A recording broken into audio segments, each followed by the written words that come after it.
You're listening to the No Labels, No Limits podcast with best-selling author Sarah Box, where you get the inside scoop on the steps action takers and decision makers take to align their purpose to their principles and achieve their goals in business and life. And now, without further ado, please welcome your commanding coach with plenty of chutzpah and heart, Sarah Box. Hey there, everybody. This is Sarah, your host of the No Labels, No Limits podcast, and I want to thank you so much for joining us on this week's episode. Now, I want to give you a heads up. We have a great guest, and I'm going to talk about her in a minute. But if you are listening to this episode between September 2nd and September 15th, 2-week window only of 2021, you can join in. This episode is actually going to be our 200th episode, which is a milestone for us. When we started the podcast, we didn't know. I had a concept of what I wanted to do. I wanted to help people break through labeling limits, labels, self-labels, limits, labels other people put on us, and then to have guests who could talk to that either directly or through what they've done, like how they overcame things, but basically help open doors and possibilities for people wherever they are in the world, to go after what they want and to trust that they can do it. So if you are listening to this episode, to join the contest, let me tell you a little bit about it. All you have to do is pick an episode that you really got something out of, go to our website, or there should be a link below also in this. Go to our website, there'll be a form, you enter your name and email, then you tell us the episode number, the guest, the person. So today it would be Courtney. And then something specifically you took away or what that guest helped you or how they helped you. And that's it. You submit it. And then on the 16th of September, we're going to use a random number generator. So we're going to pick the top 3. And then we're going to send gift cards to you via email. So that's it. It's super simple, but it's our way of helping thank our guests as well as to promote the show and get the word out to other people. So if you're listening between those dates, you are in. And as I tell you a little bit about our guest today, you're going to understand why she is a perfect guest to kick off our contest with. So let me tell you a little bit about Courtney Marchesani. Did I say that right, Courtney? It's a hard CH. So it's Marchesani because it's Italian. Yeah, it's like Chianti. Italian. Exactly. Okay. I had to think, I'm going, Sarah, you wouldn't say that in Italian like that. And I'm going, okay, maybe I could be wrong. Anyway, I was wrong. But Courtney's an award-winning integrative health and wellness coach. And she has an extensive background in mental health and social services. And her advocacy and wellness programs really focus on holistic approaches and solutions. And she consults on projects, she does research, she serves as project manager, and then she really helps people through thinking through sustainable, natural, and traditional healing methods so they can get more out of their life and break through their labeling limits. But today, we're also going to talk to Courtney about her new book, because she's recently released The 4 Gifts of the Highly Sensitive. We'll get into the book, and it's super interesting. And with that, though, let me just welcome Courtney officially to the episode. Hi, Courtney. Hi, thanks for having me. I'm so excited to be 200. I can't tell you. I'm feeling bubbly and effervescent about that. Thank you. I like bubbly and effervescent. That's good. So let me ask you a couple of things. One, I asked you before we started if there was something that's been on your mind. And I think about this because I know sometimes I have a plan or I think this is what we should talk about. But then I wake up and think, I just need to ask this guest something entirely different. And sometimes the guest says, we've got to talk about this. So tell me, what is on your mind right now? Well, I was telling you a little bit before we started, but there's this emerging theme, and I've had it before. It's not like it's a completely new topic to me, but it's re-emerging, I guess would be a good way to describe it, where it kind of comes up into my attention and it takes my attention, and that is pressure, pressure. and performance. And, we see it all the time in our lives, but I think we're going to see it more as the pandemic now kicks into its second phase. We're going to be required to perform more, under great duress. So I was thinking about how we perform or don't under extreme circumstances. So can you share the little story you told me about going to parents' night? Yeah. So last night was parents' night. Okay. I first of all forgot about it. My son had to prompt me. I mean, I read it in the materials, but yesterday was kind of a day of spontaneity. I got called to do a couple different things last minute and I had to move my schedule around. So I wasn't focused on parent night. So we're all kind of unwinding, decompressing from our day. And he mentions it as an aside. And then my husband and I jump into gear and we're like, we need to go to parents' night. So we go and run up the hill to the school. And, my son doesn't necessarily care for like the written language or language arts. It's just not his focus. Whereas mine is. I love language arts and English was a favorite of mine in school, but he's never really liked it. So, but he has been taking to French because you get electives. And so he's in 7th grade, so he got electives this year. And, he's been speaking a little bit of French at home and I'm just floored. So we get to go and meet the teachers. And I walk in to the French room and my son had kind of prompted me that she was going to put us on the spot, the parents, and ask us in French a couple different phrases. And he gave us a couple different phrases to respond to. So already I'm engaged, right? My son's engaged. He's giving me the heads up. And sure enough, I walk into her room and I see why he loves her. She's just easy. She's fun. She's talking to all the parents, bringing them out of their shells. And she said the biggest thing in the first 2 or 3 months in this French class is to relax. Is just to be calm and be relaxed, or otherwise they're not going to learn. And of course, I know that, as a teacher myself, but to experience it from someone like that who she didn't let us off the hook. There was still pressure to respond, but it was just that warmth and calm and play. She was all about play. And so that's what really brought this to my mind this morning, and how some of these great teachers help us relax so that we can really learn or do our best. It's interesting because when we get tense, I will speak for myself, my creativity and my ability to flex aren't as good as they typically are. And they're typically pretty good. You could throw a curveball at me. I'm going, okay, we could work with that. Give me 2 minutes. Okay, we can do that. But if you're under pressure or stressed, I just can feel the lockdown, like, what? So that's such a great lesson, and how fun for you to just show up that way and have a great time, at a parent teacher night. I know. I mean, the only phrase I know really in French was one that I learned in a movie, but I always remembered it. My husband, on the other hand, took French, and so he had some phrases, and he brought out his one, famous French line is, "Does anyone have a microphone?" Right? So he's taught me how to say it. I can't say it now, of course, because, I'm on the spot, Pressure.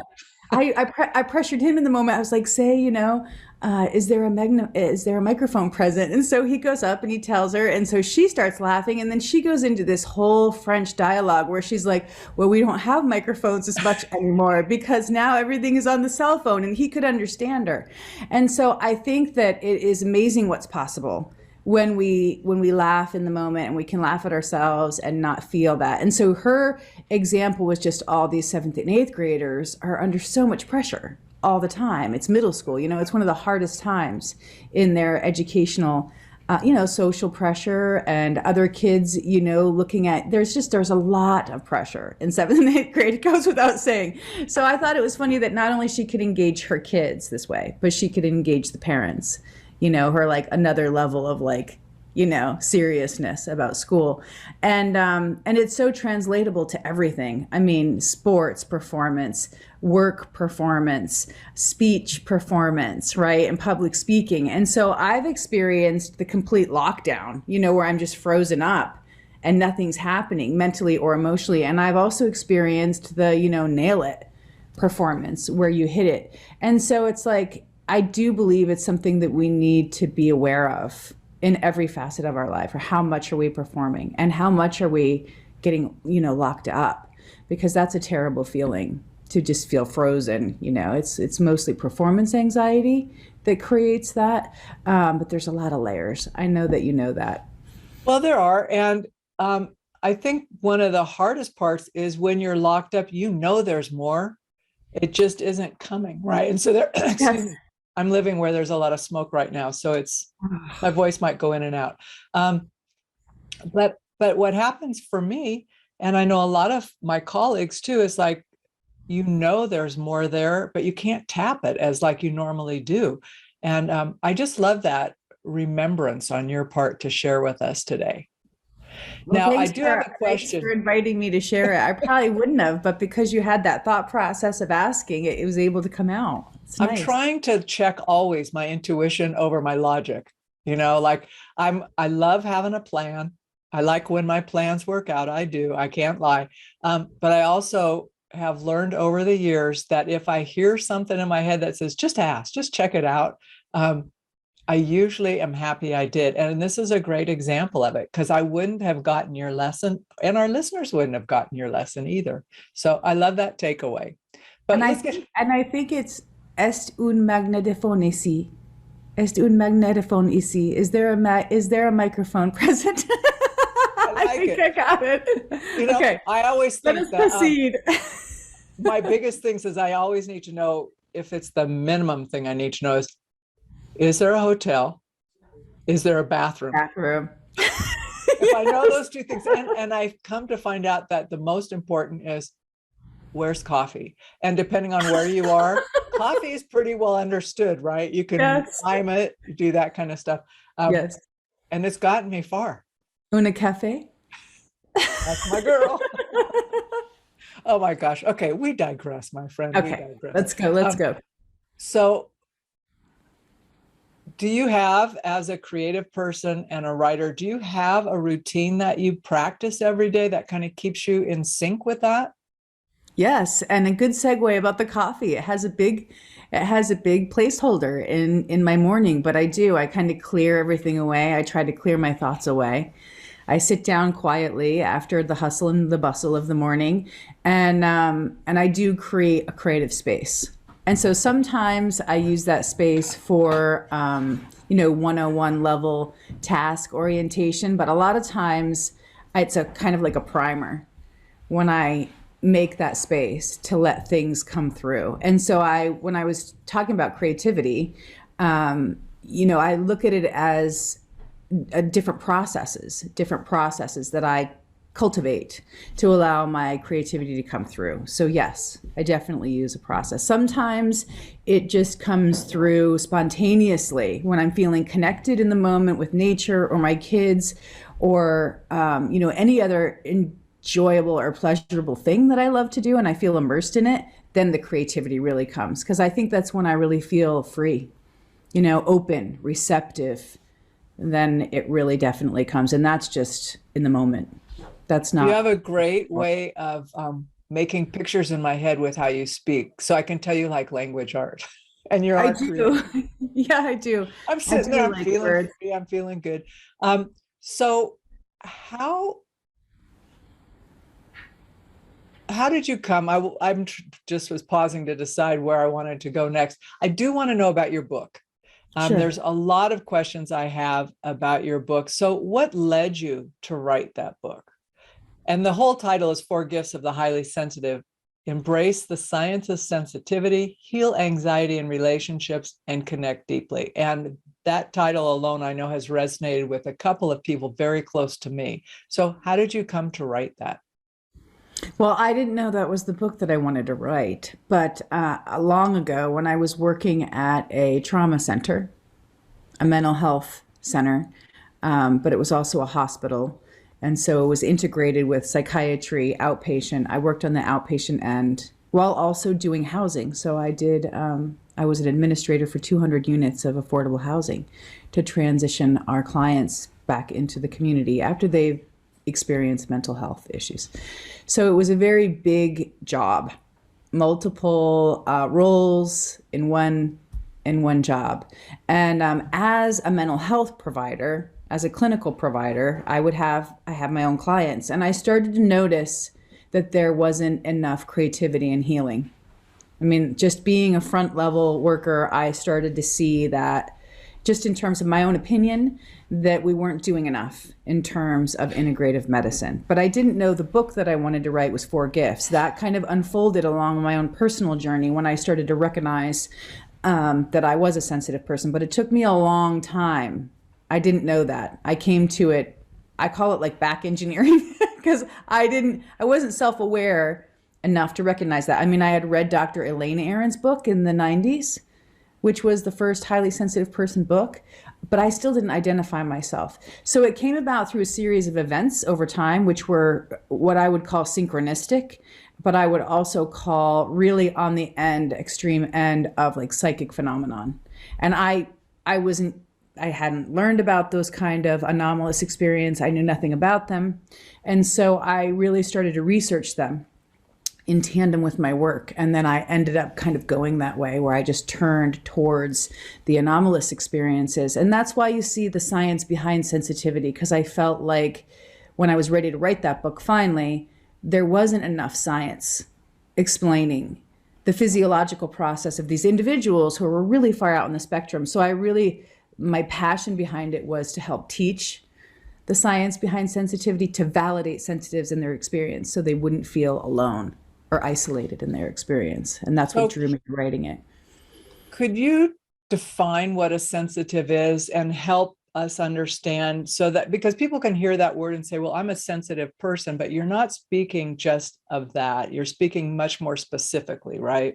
Right. There's 20% of the population, 1 in 4 or 1 in 5, that are sensitive, clinically considered a highly sensitive person. And what that entails, just briefly, is that they have a organic brain function, which is related to the way they perceive their environment, any environment they're in. They perceive through a depth function. It's called the depth function. They perceive more. Okay, so sight, sound, taste, touch, the classic 5 senses. More comes in. They're processing more on the fly. But not only that, the second part of being an HSP is the emotional reactivity. Clinically, that's really kind of the identifying factor, is that their emotional reactions are much faster. So they perceive more, and then they respond faster to what they perceive. And is that response always visible, or is it often internalized response? It's mostly internalized. You can see it a lot in children that are responding without any kind of filter. You know, they're putting their hands over their ears, they're putting their hands over their eyes, because they're just perceiving so much, but they don't know how to convey that with their own language. They also don't understand that they're having a problem. They think they're the only ones that are having the problem, so they don't necessarily articulate what they're experiencing internally. So most of it is external, actually. And what we see is pretty much the overwhelm, the meltdown, the burnout. And so with adults, over time, typically we become more resilient to a lot of that. So you see less of the external, but it's like a raging storm within. Internally. So it takes time to figure out you're sensitive, or sometimes a parent will recognize their child is sensitive because they're just tuned in and they're paying attention to what's going on. It's in those experiences, those odd experiences, where they just have no emotional reserve left in the tank to sit in a gymnasium full of people, or to go through a car wash where, they're frightened and, there's so much coming in. And so parents will tell you, this is the first time I knew when such and such happened. When you get older, it becomes a little bit more complex untangling that, but that's the clinical definition. Now, you're right, I'm going into something more specific, which is what I call giftedness. Giftedness of sensitivity, which hasn't really been done. This book goes into people that are on more of the extreme spectrum, and then I go into the subtle layers of how that functionality works for them and helps them or is not serving them, and how they can get it to serve them in their lives through their gifts. Can you share a little bit of that with us, in terms of what are maybe some of the elements of it and the implications for us? Like you talked either on the gifted side or the detrimental side. Well, I think that, excuse me, I do think that through my hypothesis with the book is I'm basically like claiming these are the 4. Now there's more. There's obviously more, but these were the 4 that I was able to determine through my research over the past 20 years. From, my own experiences kind of inspiring me to start paying attention and researching and digging down into this in a new way. And so the 4 that I delineated were backed by science. So I went through all the studies on sensitivity and just immersed myself in what was emerging in the field. And I found that there were subtypes that were emerging through the sensitivity research, and they were called low sensory threshold, LST, ease of excitation, EOE, and AES, aesthetic sensitivity. And so these qualities, without going into a great amount of detail, were distinctive. So it's people who in low sensory threshold were not able to perceive too much sensory information before they already met their threshold. So we all have an internal threshold of that resiliency of how much we can take in through our senses before we feel maxed out or sensory overload. And so low sensory threshold was something that I twigged onto, but so was AES, aesthetic sensitivity. So these individuals I kind of built into a personality type that I call expressives, because expressives go into an environment and they use their aesthetic sensitivity to perceive beauty and harmony and patterns. And then they express that through language, writing, painting, art, anything artistic. And so I write about that in the book, how aesthetic sensitivity expresses itself through the personality type. And then I go into the visionary. That's another one of the gifts. And so I looked at multiple fields of research around visual awareness, spatial awareness. I mean, one of the founders of spatial awareness was Howard Gardner. And so he's a big icon of mine because I was reading Howard Gardner's work in multiple intelligences theory when I was researching. And so I pulled from Howard Gardner, and I pulled from other luminaries in the field who describe this type of spatial awareness. And then I followed the trends and saw that sensitives who had this type of spatial awareness really did truly become visionary type people through their life experience. So visionary in terms of creating space, or visionary in terms of imagining things that don't currently exist and bringing them forth? Both. I conceive of it as a mental image field in front of the mind's eye. It's been classically called the mind's eye, that the visionary uses in an imaginal space. Yes, it's definitely an imaginal space that they're creating through their own mind's eye. But also the other one that you mentioned, the first one, is also included in that. And how it's expressed. And so I go into it, and there's different types of visionaries. And then I go into the different types of visionaries, because not everybody has their gift work for them in the same way, especially with vision. Because when you look at the way the visual, the occipital lobe and everything works, when we look at something in the environment and it goes into our visual cortex, each of ours is different. It's going to put the picture together in different ways, which I think is a phenomenal ability of our brain to do that. But it's really predictive. It's a predictive visual gift. And so when it comes to the visionaries, their predictive visual gift works in different ways. That's the best way to say it. But then I also go into intuition and empathy, which are starting to really hit critical mass right now. And so my opinions about those are very much under the umbrella of sensitivity. And so how it works for gifted sensitives, being an empath and feeling other people's feelings, or being intuitive, and how that intuitive creative ability works for them. Because intuition and creativity are very closely linked. They are. That's interesting, because a couple of things as you were speaking, I was wondering, when you think about that, the visual, we'll stay there for the moment. Okay. I'm thinking recently about both the achievements of Sir Richard Branson and, just the whole space, all that thing, right? And so here, and he's not the only one, right? We also had, I'm blanking right now. Are you talking about Bezos? Bezos, and also Elon Musk, who's been also working in that field. Yes. Yep. So you've got this, but what we see at the end is we see the launch, if you will, or we see SpaceX doing, deliveries and stuff. But here are three people, as an example, who have a vision. They're pursuing it without confidence. I don't know, right? There's no thing that says this definitely will work, right? But they're putting something out there. They're following it for a couple of decades before we on the back end see what it looks like, right? So it looks amazing. But I also just wonder what's in the brain of someone who can see that and pursue it, pull the teams together to do it. So I just didn't know if that fell, like if you were to look externally at the behaviors of folks like them, not necessarily them in specific, if they would categorize as you're doing, if you would think they would fall on a sensitive spectrum under one or other of those areas. Definitely. I have looked at them.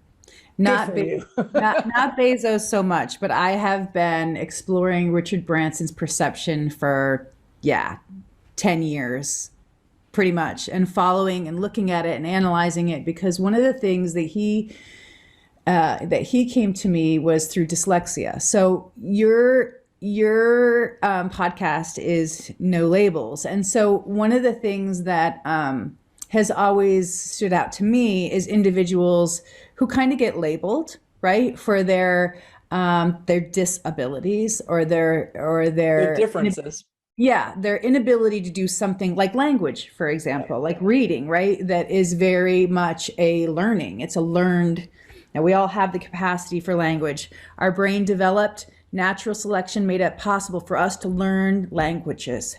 But with Sir Richard Branson, he was very inventive from a young age, and his mom supported that. And I think what you see with him is this inventiveness that comes through in a different way. It's very visual for him. And if you tested him, he would probably fail a regular standardized test. But one of the things that I noticed through all my research is that individuals who are extremely bright, sometimes over like 165 in mental intelligence scales, are extremely visually gifted, but a lot of times they have dyslexia. It overlaps. And so when I look at interesting people like him, which is not only the ability to be inventive, to see, to make these holistic connections, but there's also a devotion, right? You can't just imagine the rocket. You have to have this utter passionate devotion to what you're creating, which really does set the visionaries apart. They can't let it go. The same thing with Elon Musk. He couldn't let the rocket go.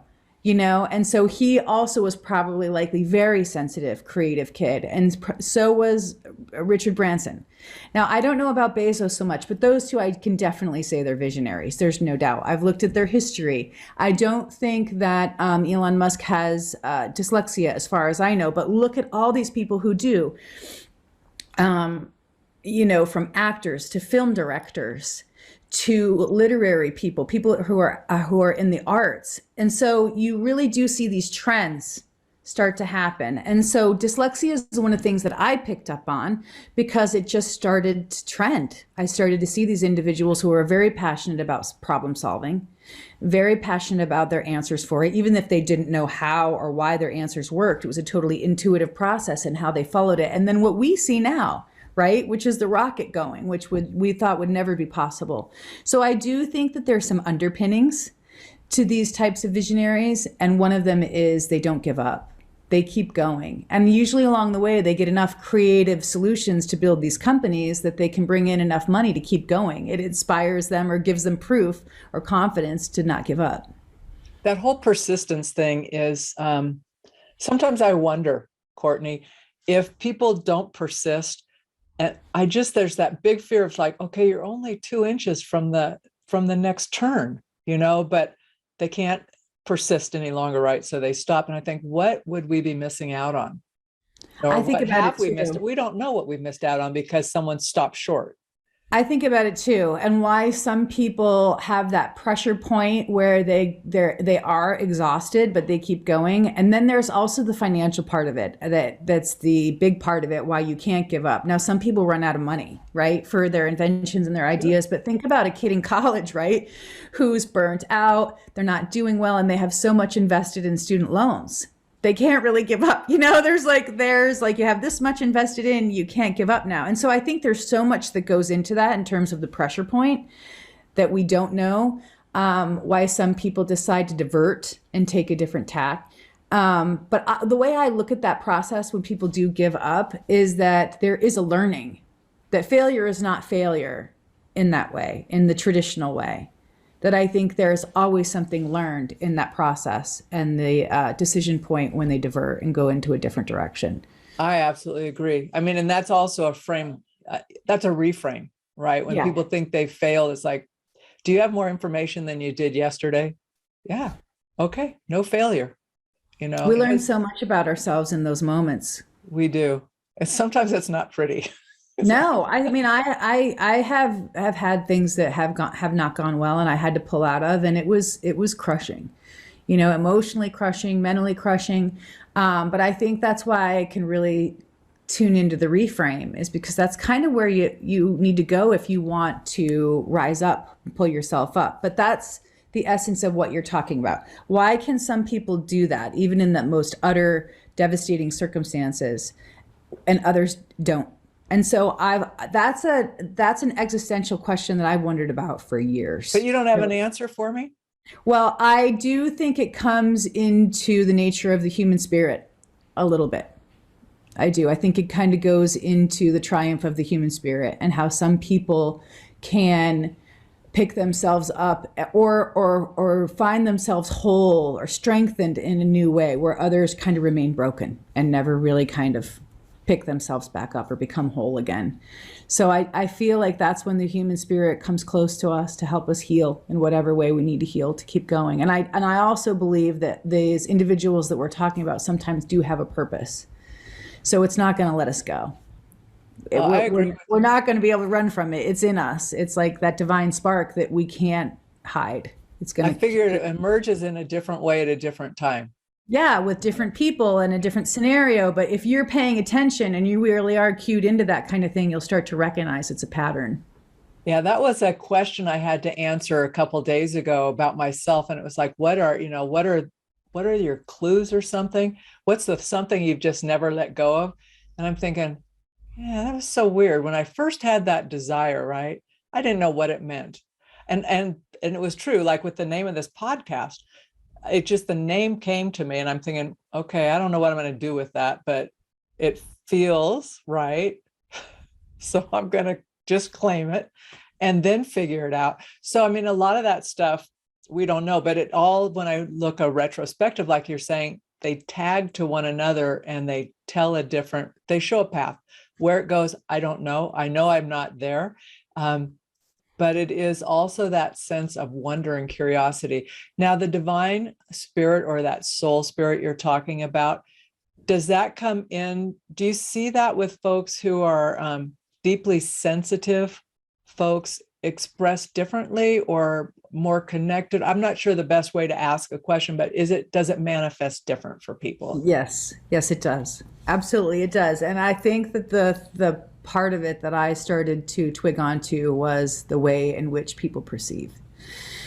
We all perceive differently. And sometimes some senses are heightened, to different types of feelings, thoughts. And so one of the things that was occurring to me and kind of eddying up when you were talking about yours, is that where our attention is drawn to. So it's not only just our sensory capacity to perceive and how we perceive, but it's also what our attention is drawn to.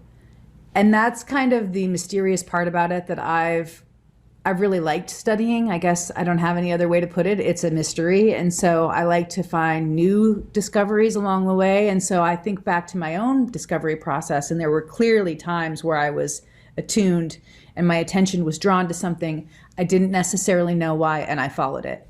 and, call that intuitive or call it mystical, but it definitely seems to me that there were touchstones along the way. And so people who are sensitive are definitely feeling those synchronistic times a lot more.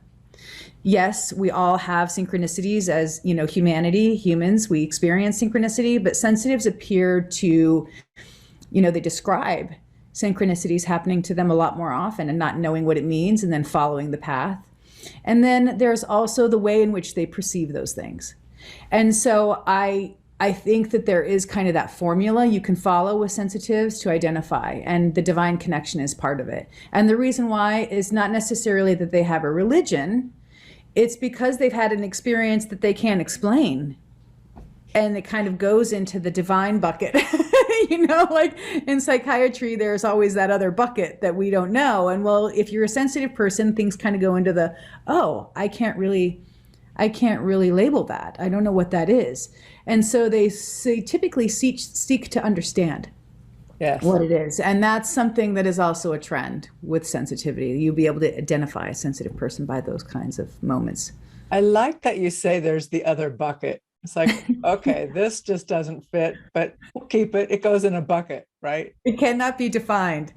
It goes beyond words. And usually sometimes it can be transcendent, but I think if you wanted to try to quantify it, it would go into the basket where there's perception, right? Expanded perception, and also feeling, deep feeling. So those combine in a way that feels magnificent. So bliss states, feeling that sublime connection, revelatory moments that appear transcendent or feel transcendent. So that's why I kind of lump it into spirituality, but it doesn't have to be spiritual. It could just be a transcendence beyond what we experience as a normal mode of reality. But it also, at least, and I've had a couple of those that, like, in the moment I'm thinking, okay, that was different.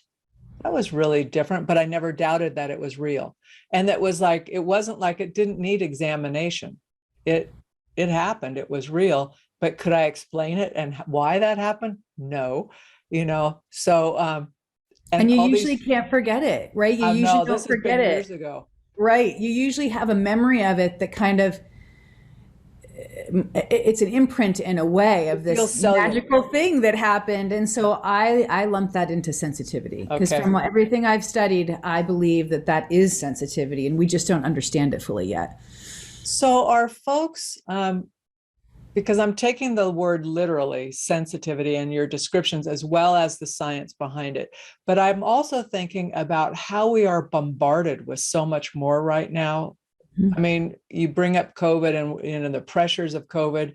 And so we get this constant news about that. Then the updates, then here's the next pending disaster. Then we've got everything happening on the world stage, which is devastating. And then constant, like barrage and social media, blah, blah, blah. It goes on and on. Inboxes, all of these things. So how are sensitives to handle that in a way that most benefits them? Well, it's crippling. It's crippling. I mean, I think the thing that's distinctive about sensitives is they can't take as much of that, but they push themselves to stick with everybody else and kind of the crowd of what everybody else is doing. And the distinctive thing about it is that they can't take as much of it or as long. And so the way that the thing that's interesting is then people say, well, just stop, right? Just stop doing it, do a detoxification. And that the reality is, yes, those things are good because they can help us reset, help our nervous system. And all those prescriptions are all out there and they're all valid. But the interesting thing about sensitives kind of holding up, right? Or doing what we all did through the pandemic and isolating ourselves away from culture, away from society, is that we actually studies show we become more sensitive when we isolate or when we shut down or where we put ourselves in those spaces where we're not interacting. And so I encourage people to figure out where their threshold is, like we talked about, where your sensory threshold is, where you feel like you're maxed out, and then sometimes kind of push it a little bit.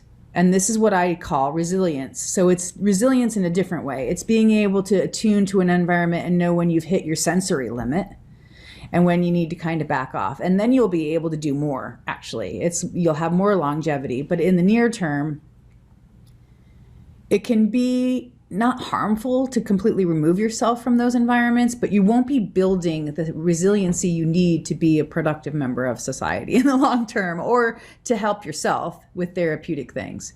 So I know that that's kind of counterintuitive to what you might hear if you talked with another health coach, but my feeling is sensitive people a lot of times do shut down through overwhelm, and then they don't reemerge back into their life. And so that's a point where it would be great to have coaching, because you can help with a coach to help people understand, look, you're not having a breakdown, you're sensitive, and it does help people. And so coaching does work. And so I encourage people to figure out what their threshold is for number one, to expose themselves to different environments and figure out how much they can take before they feel that overwhelm, and then push it a little bit. There was a study done in Japan where they took Japanese students that were sensitive but also had depression. So it was an overlapping clinical diagnosis, and then they had them exercise routinely with other individuals, and they were able to be more resilient in different environments just using exercise with others.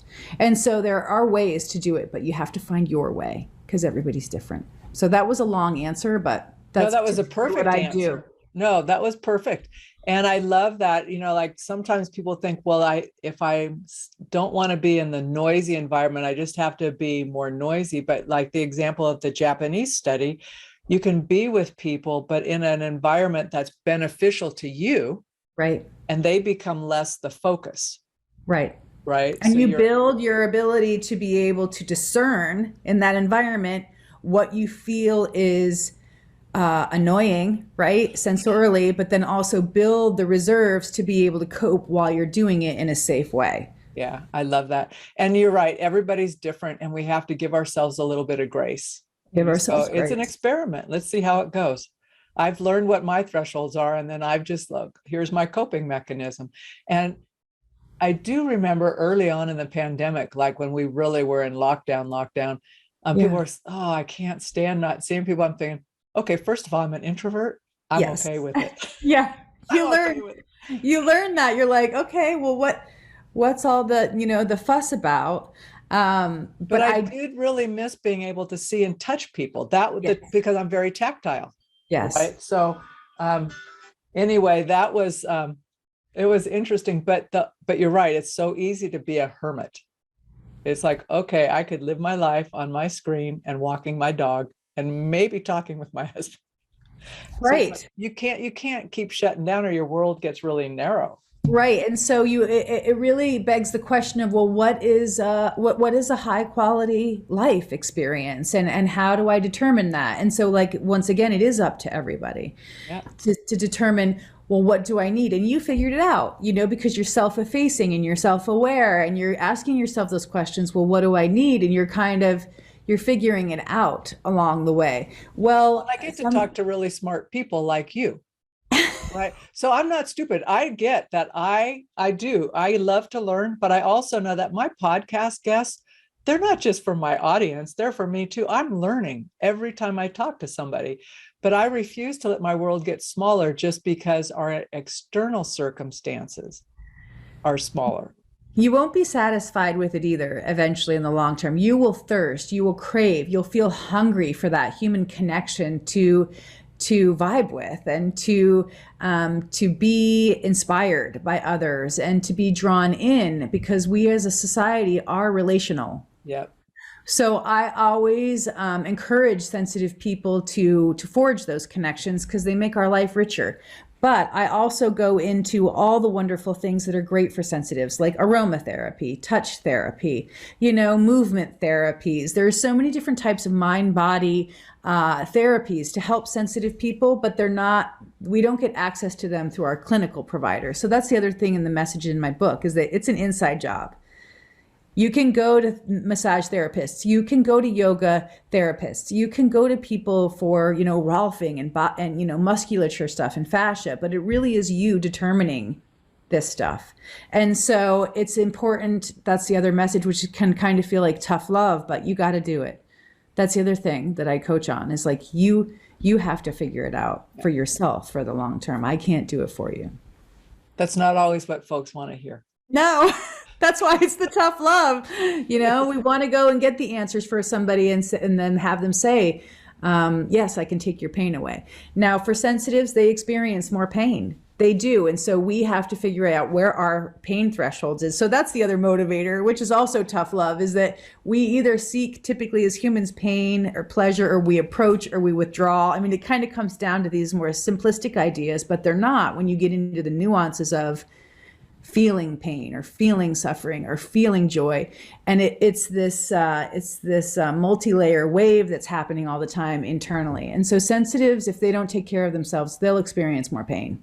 And so they're typically motivated to get out of it, you know, more often. Sticker in your foot, take it out.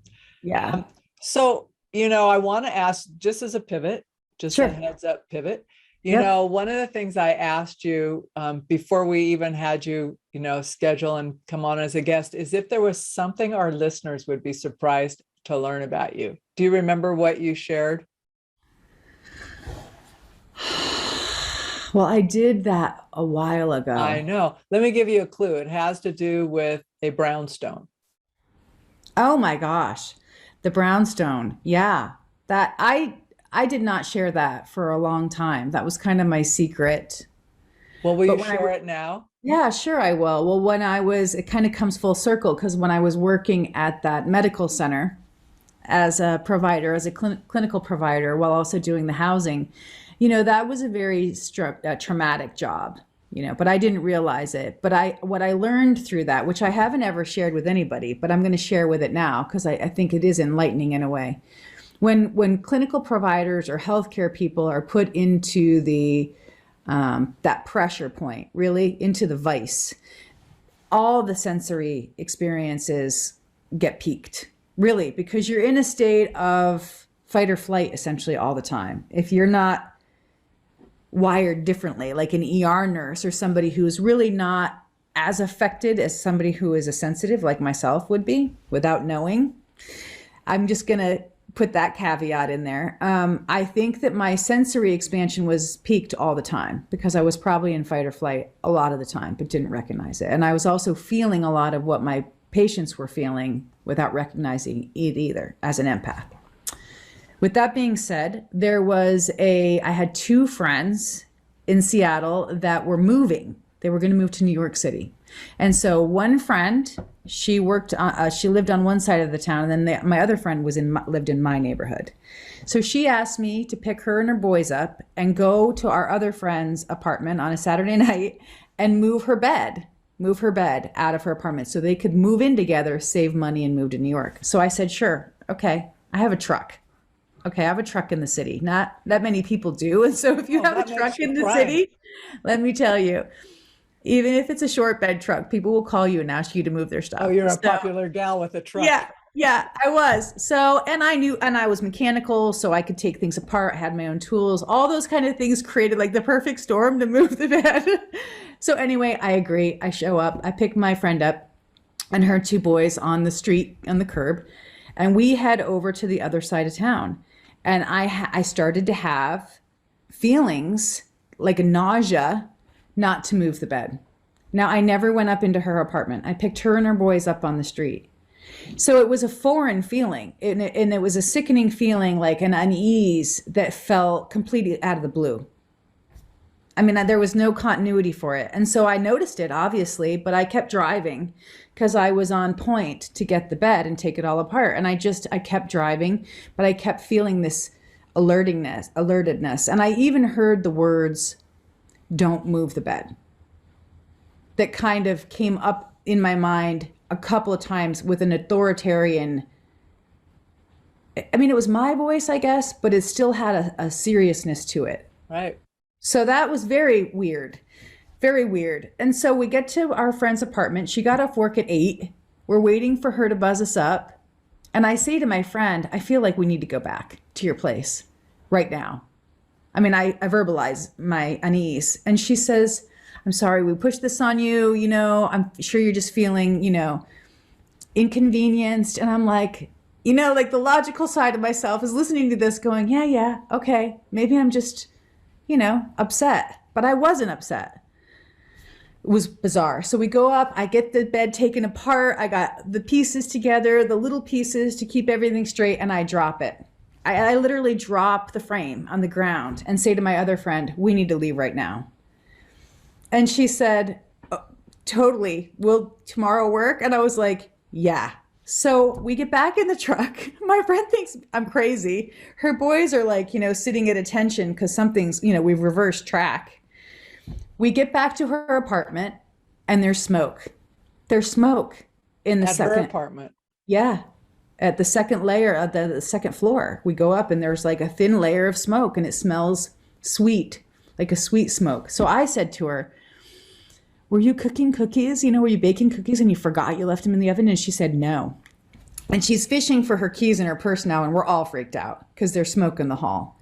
She opens the door and there's a river of wax on the floor as we enter the door. It's like a red, hardened stream of wax that went all the way from the other side of the studio apartment, the window, all the way in front of the door. I don't know how many feet it was, but we stepped in. The boys are freaking out. I step into the kitchen because I'm like, what was that? I mean, I have no idea, but I'm relieved that we find the candle was burning. She goes to the candle. I'm in the kitchen and the boys start screaming. They start literally screaming. And I'm like, calm. It's okay. The apartment building is very small. Everybody hears us, right? And so I'm like, it's all right. We made it in time. And my friend Rebecca was like, no, look. And she's like stunned, silent, pointing.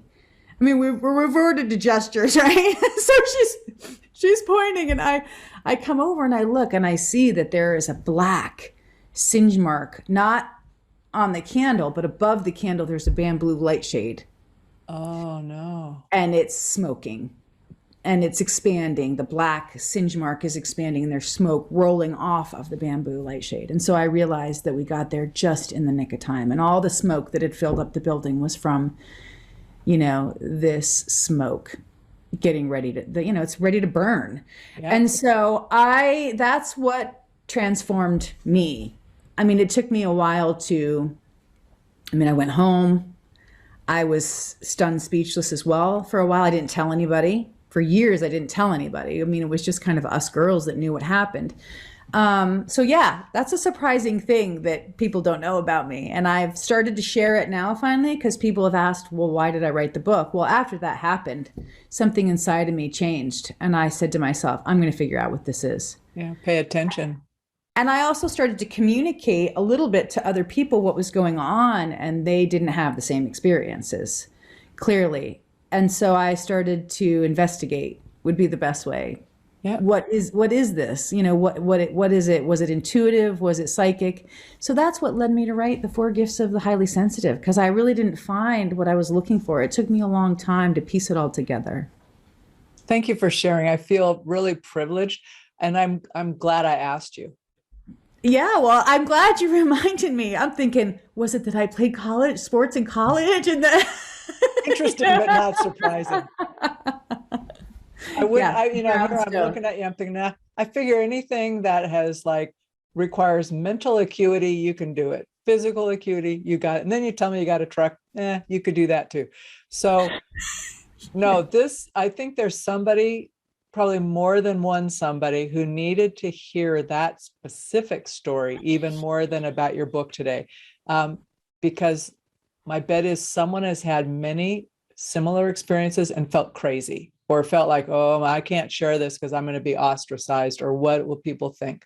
So I just thank you for sharing that. Well, I want to share a tie-in. So I was at the sink this morning doing the dishes, right? My favorite place to think. The mundane, right? You say to yourself, I'm going to get the dishes in and get it all done before I go to bed. But it just didn't happen last night because of the night we had. But you asked me this morning what was coalescing for me. And it's interesting because as I was doing the dishes, as all often when we're relaxed or in the bathtub or in the shower or on our meditative walks, things occur to us. And what came into my mind was one of the things one of my teachers told me a long time ago. And she said, be careful which story you tell. Be careful whose story you tell.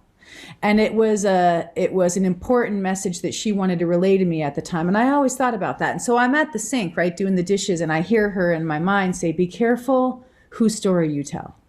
And in the context of which she gave me this teaching, it was, we were learning about indigenous populations and their stories and how they teach in their communities stories about medicine and wisdom. And so maybe that came full circle. Maybe I needed to tell that part of my own story. And I'm sure you're right. I'm sure some individuals probably have had these experiences and maybe weren't able to communicate it. And so in those ways, I'm happy to share it because it was a transforming moment. It changed my life and it changed me.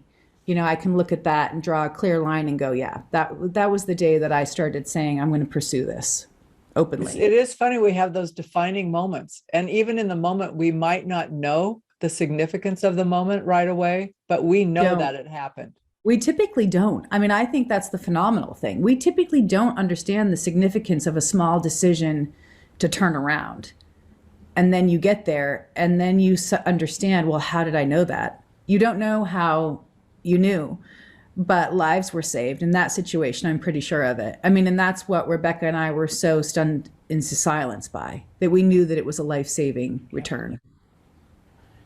Oh my goodness, Courtney. I'm so happy that we got to spend this time together today. I really am. I feel very blessed and fortunate that you're number 200.